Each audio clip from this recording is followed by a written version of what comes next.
Hi!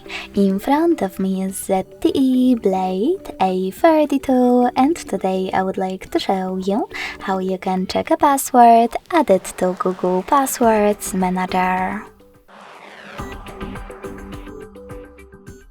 You need to begin by going into Devices Settings and scrolling all the way down to find Google section.